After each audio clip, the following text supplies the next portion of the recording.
The Beverly Hillbillies, the wonders of the deep. The bright California sun shone down on the sprawling estate of the Clampett family, but young Jethro Bodine was not interested in the luxury of Beverly Hills. He was busy crawling on his hands and knees across the lush green grass, holding a small wooden branch in his teeth. Beside him, Duke, the weary old bloodhound, watched with a look of profound confusion.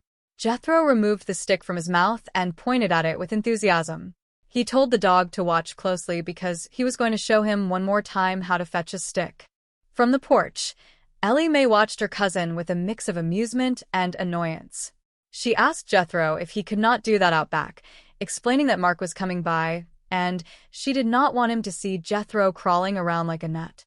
Jethro took offense at this, asking who she was calling a nut. Ellie Mae pointed directly at him, noting that he had been trying to learn that dog to fetch a stick for 10 years. Jethro defended his slow progress, stating that it takes time and that the dog was simply not as bright as he was.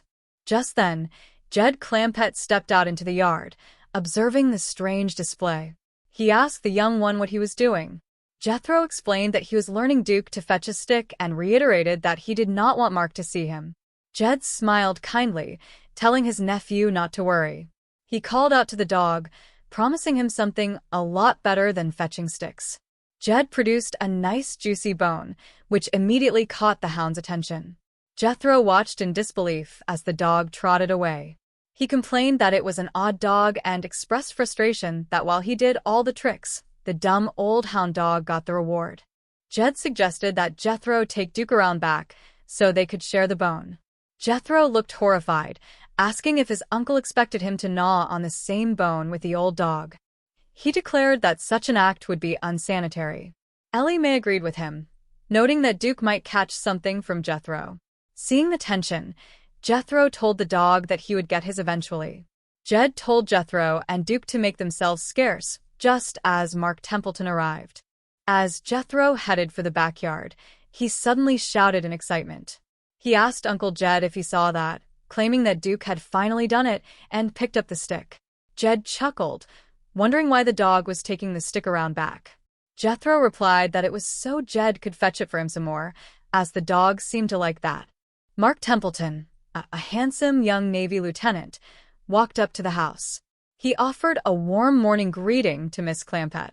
Ellie Mae welcomed him, but quickly offered a word of caution. She told him not to say anything to Granny about going in the water or making Ellie into a frog woman, as it plumb sets her off. Mark nodded, saying he thought he might have a way to win her over. He explained that if Granny could ever see the fascinating world that lies under the surface of the ocean, she might change her mind. Jed interrupted, telling Mark he could stop right there. He was certain that there was nobody who was going to get that little woman under the water. Mark revealed that he had brought along a projector and screen along with some underwater film. Jed began to see what he was getting at.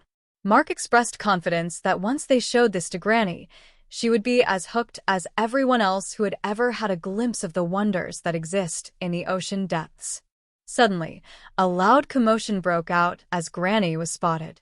She was shouting for someone to let her go, declaring that nobody was taking her to the bottom of any ocean. Jed tried to calm her, explaining that Mark was only taking her there on film. Granny was not convinced, shouting that he was not taking her there on nothing and calling for Ellie to help because she thought she was being drowned.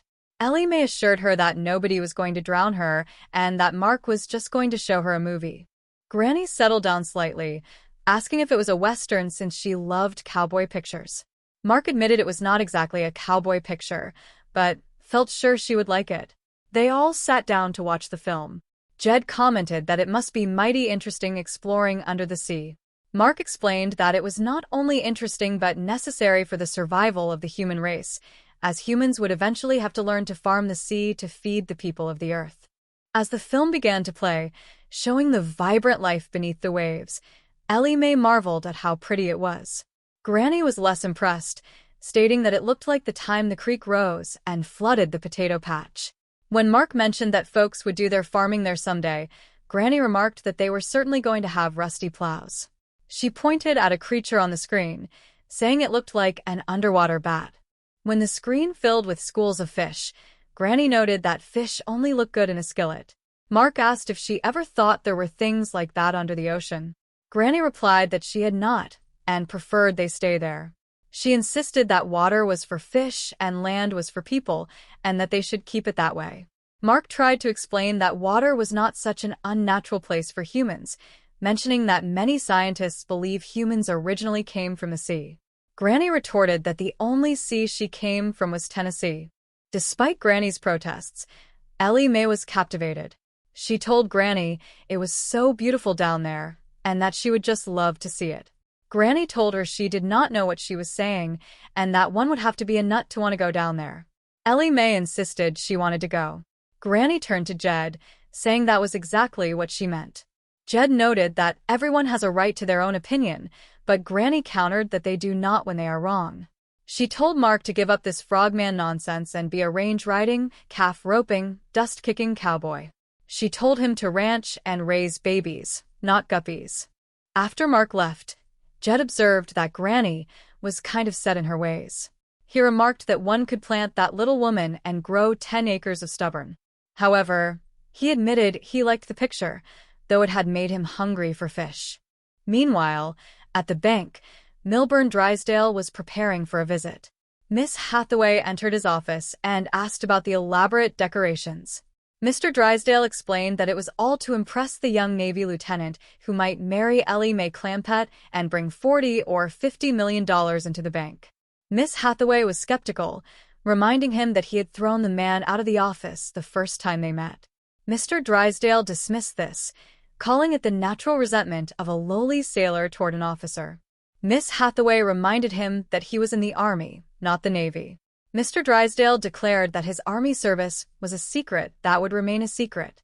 To Lieutenant Mark Templeton, he was Spunky Drysdale of the United States Navy. He began to walk with a limp, claiming it was from a shark bite. He instructed Miss Hathaway to think of the office as a ship. He was the skipper, and she was the crew. He ordered her to make sure everything was shipshape before the lieutenant arrived. When Mark entered the office, he was surprised by the transformation. Mr. Drysdale greeted him warmly, welcoming him to the bridge. He claimed that the Navy was in his blood.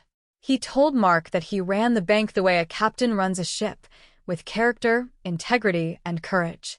Mark expressed sympathy for the shark bite, and Mr. Drysdale martyred himself, saying a life of pain was a small price to pay for what the Navy gave him. Mr. Drysdale eventually got to the point, asking how things were going with Ellie Mae. He mentioned how Jed Clampett kept his entire fortune in the bank because he knew it had the strength of a battleship. Mark then brought up the idea of oceanography. He told Mr. Drysdale that Jed was considering taking $40 or $50 million to fund marine research. Mr. Drysdale's warm demeanor vanished instantly. He asked where Jed got such a stupid idea. When Mark admitted it came from him, Mr. Drysdale called it insane and declared that the money was for the birds. He screamed for Miss Hathaway to have the lieutenant thrown over the side. He ordered her to lock him in a brig and throw away the key, calling Mark a maniac for wanting to throw $50 million into the ocean. Later, Mr. Drysdale called Granny to warn her. He told her not to let Ellie get serious about Mark because the man was as nutty as a fruitcake. Granny agreed, calling him a frog brain. Mr. Drysdale was relieved to have her on his side. Back at the Clampett estate, Jed, Ellie Mae, and Jethro were getting ready for another scuba lesson. Granny watched them with deep concern. Jethro mentioned he had been fishing but only caught a mess of frogs. Jed told him not to bring them to Granny to cook, but Jethro reminded him that Granny had taken a sudden fondness to the creatures and was making pets out of them. Granny and Mr. Drysdale watched from a distance as the family practiced in the pool. Granny was convinced they were turning into frogs. Mr. Drysdale agreed that things were looking bad and suggested they need professional help. He recommended Dr. Klingner, a brilliant psychiatrist. A short time later, Dr. Klingner was brought in to observe the family. Mr. Drysdale pointed out Jethro, Ellie Mae, and Mark in the water, along with a small frog. Granny was convinced the frog was a neighbor kid who had jumped in. Dr. Klingner, who happened to be a scuba enthusiast himself, decided the best way to treat Granny's aquaphobia was to show her that the water was safe. While the family was away, Dr. Klingner put on his scuba gear and entered the pool. Granny approached the water, calling out for the doctor to get out before he turned into a frog. When she saw a large frog near the water, she assumed the worst.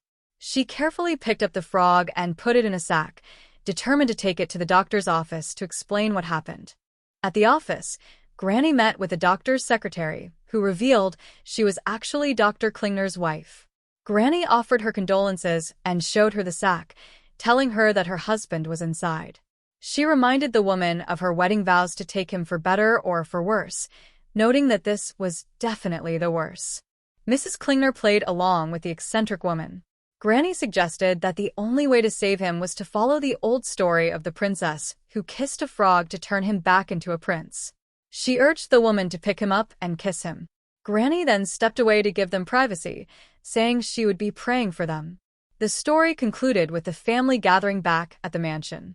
Despite the confusion, there was a sense of joy and laughter. The ocean remained a mystery to some and a passion for others, but the bond of the family stayed strong. As the sun set over Beverly Hills, the Clampetts remained exactly who they were, filled with hospitality and a unique way of looking at the world. Mark and Ellie Mae shared a quiet moment by the water, looking forward to many more adventures, whether on land or under the sea.